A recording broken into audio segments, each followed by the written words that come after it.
Well, part of this is where it starts getting really interesting is when, as you said, the research is going and there's pictures of really giant canyons and riverbeds and the whole concept that at one point there was flowing water and maybe even life on this planet. Is that right? So we see dry riverbeds and minerals that formed in water over the ancient part of the planet. But when we look at the younger rocks, they lack that evidence. So there was a big climate change. And it was a pretty severe one. And it probably happened 1 billion or more years ago. And so that raises two questions. What was the greenhouse effect, the natural greenhouse effect that made Mars warm enough to melt the ice 1 billion years or more ago? And then what changed to cause the frozen and dry planet we see today? Okay. If we go back and go back to your time machine for a moment, and we're back in a period where there is flowing rivers, there is water, there is activity happening. Mm-hmm. Open our eyes and tell me what it is that you think you might be seeing. Well, I think a big change is that you would probably see a blue sky. Rather than the sort of reddish, rusty colored sky that Mars has today. And that's because with more atmosphere, you get more scattering of sunlight, and that's what gives us the blue sky. Okay.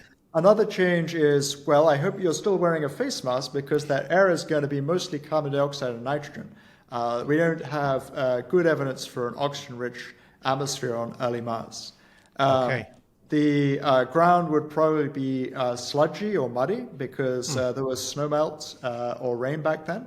And there would be streams and lakes over the surface. And we know there were seas. We don't know if there was a big ocean. That's still unclear because the place where the ocean would be, the low spot on the planet, is mostly covered by young lava. So it's hard to figure out if it was an ocean. Okay. So there would be clouds, there might be rainfall, but there would definitely be snowmelt. Is life part of the picture? We don't know.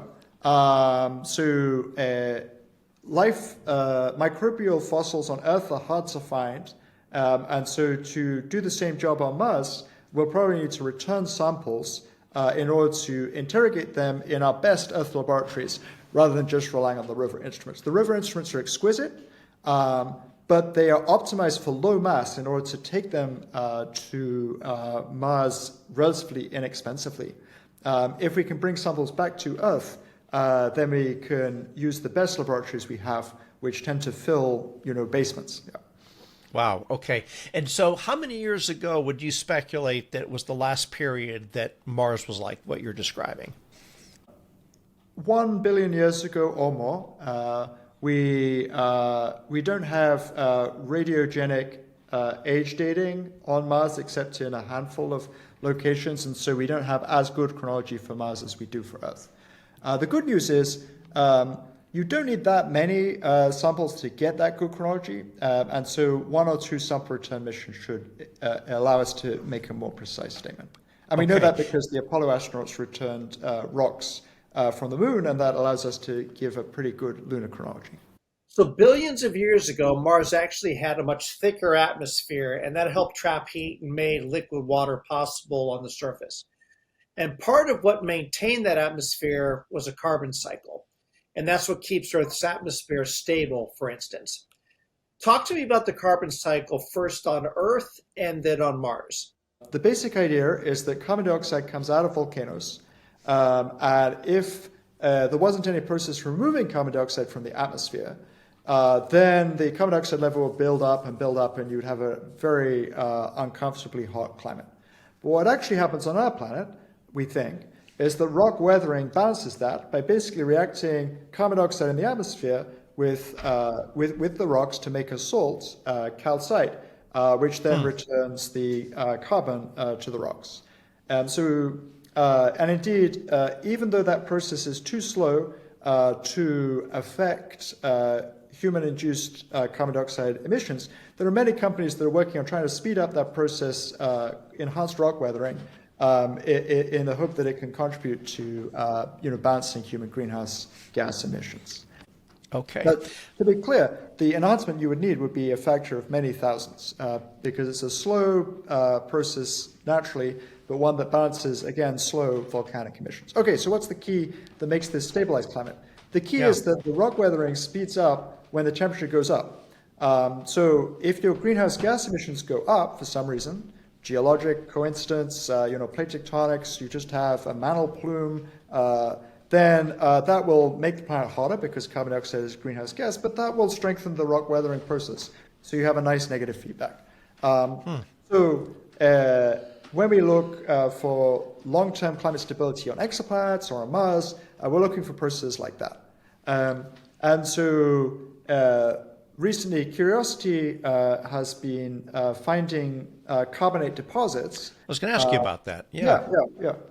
So that suggests that some kind of carbon cycle operated on early Mars. So we think Mars had a lot more carbon dioxide early on, but then it lost it either to space or with the carbon dioxide being locked up in minerals. But until recently, we haven't found the minerals. Now Curiosity has found a large reservoir of carbonate rocks that we think corresponds to where the early thick atmosphere went. In basic terms, what happened on Mars that made this perception of habitable life area go away?